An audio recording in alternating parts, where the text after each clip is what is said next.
Hi, ഞാനിപ്പോൾ ഉള്ളത് തൃശ്ശൂർ ആവണങ്ങോട് വിഷ്ണുമായ സ്വാമി ക്ഷേത്രത്തിലാണ്. നിങ്ങളോട് എൻ്റെ അനുഭവം പങ്കുവയ്ക്കാൻ വേണ്ടിയാണ് ഞാൻ ഈ വീഡിയോ ചെയ്യുന്നത്. ആവണങ്ങാട്ടിൽ എന്ന് പോയാലും ഒരു പ്രത്യേകതയാണ്. ഇവിടം തൊട്ടുള്ള നടത്തം തൊട്ട് അവിടെ എത്തും വരെയുള്ള ആ തണലും അവിടെ എത്തും വരെയുള്ള കാഴ്ചകളെല്ലാം. കുട്ടിക്കാലം തൊട്ട് തൃശ്ശൂർ വിഷ്ണുമായ സ്വാമി ക്ഷേത്രത്തിൽ പോകണമെന്ന് ഭയങ്കര ആഗ്രഹമായിരുന്നു. അങ്ങനെ ഇപ്പോഴാണ് എനിക്ക് സ്വാമിയെ കാണാനുള്ള എൻ്റെ ആഗ്രഹം സാധിച്ചത്. ഒരു വർഷമായി എല്ലാ മാസവും മുടങ്ങാതെ സ്വാമിയെ കാണാൻ ഞാൻ ആവണങ്ങാട്ടിൽ പോവും.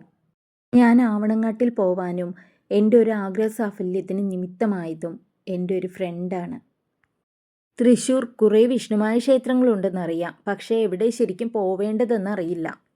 അങ്ങനെ എൻ്റെ തൃശ്ശൂരുള്ള ഫ്രണ്ടാണ് എനിക്ക് പറഞ്ഞു തന്നത് ആവണങ്ങോട് പോവാൻ. എൻ്റെ ഒരു ആഗ്രഹസാധ്യമുണ്ടായിരുന്നു. അത് ഞാൻ ഒരിക്കലും നടക്കില്ല എന്ന് കരുതിയ കാര്യമാണ്. പക്ഷേ എൻ്റെ ഫ്രണ്ട് പറഞ്ഞു മനസ്സുരുകി വിളിച്ച് പ്രാർത്ഥിക്കും നടക്കുമെന്ന്. കാര്യം നടന്നു കഴിയുമ്പോൾ സ്വാമിക്ക് കോഴി വഴിപാട് നടത്തണമെന്നും പറഞ്ഞു. അങ്ങനെ ഞാൻ സ്വാമിയെ വിളിച്ച് പ്രാർത്ഥിക്കാൻ തുടങ്ങി. 3-ാം ദിവസം എൻ്റെ ആഗ്രഹം സാധ്യമായി. ഒരിക്കലും നടക്കില്ലെന്ന് കരുതിയ കാര്യമാണ്. സ്വാമിയെ വിളിച്ച് പ്രാർത്ഥിച്ച് 3-ാം ദിവസം എൻ്റെ ആ പ്രാർത്ഥന സ്വാമി കേട്ട് എൻ്റെ ആഗ്രഹം സാധിച്ചു തന്നു. പിന്നെ എത്രയും വേഗം ക്ഷേത്രത്തിലേക്ക് പോവാനുള്ള തയ്യാറെടുപ്പായിരുന്നു. അങ്ങനെ ഞാൻ എൻ്റെ അമ്മയും എൻ്റെ 2 മക്കളുമായി പോവാൻ തീരുമാനിച്ചു.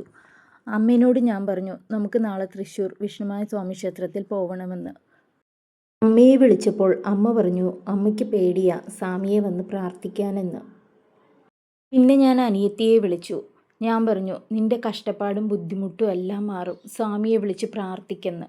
അവൾ പറഞ്ഞു ഞാനില്ല, എനിക്ക് പേടിയാ, നീ പൊക്കോ, ഞാനില്ല എന്നും പറഞ്ഞ് അവളും ഒഴിഞ്ഞു മാറി. പിന്നെ ഞാൻ അമ്മയെ നിർബന്ധിച്ച് വിളിച്ചോണ്ട് അമ്പലത്തിലേക്ക് പോയി. അമ്പലത്തിൽ ചെന്ന് 251 രൂപ എൻ്റെ തലക്കുഴിഞ്ഞ് കോഴിക്കുള്ള വഴിപാടായി അവിടെ സമർപ്പിച്ചു. പിന്നെ 101 രൂപയുടെ വെള്ളാട്ട് കർമ്മം അതും നടത്തി പ്രാർത്ഥിച്ചു തിരിച്ചു വന്നു. ഇപ്പോൾ അമ്മ സ്വാമിയുടെ ഭക്തയായി എല്ലാ മാസവും എൻ്റെ ഒപ്പം മുടങ്ങാതെ വരും. പിന്നെ വിഷ്ണുമായ സ്വാമിയുടെ അടുത്ത് പ്രാർത്ഥിക്കുന്നില്ല, സ്വാമിയുടെ അടുത്ത് പോകുന്നില്ല എന്ന് പറഞ്ഞ എൻ്റെ അനിയത്തിയെ സ്വാമിയുടെ അരികിലെത്തിച്ചു. ഞാൻ എൻ്റെ എല്ലാ കൂട്ടുകാരോടും വീട്ടുകാരോടും പറയുന്ന ഒരു കാര്യമുള്ളൂ, മനസ്സുരുകി നമ്മുടെ സങ്കടം എന്താണെങ്കിലും സ്വാമിയെ വിളിച്ചു, സ്വാമി വിളിയേട്ടിരിക്കും.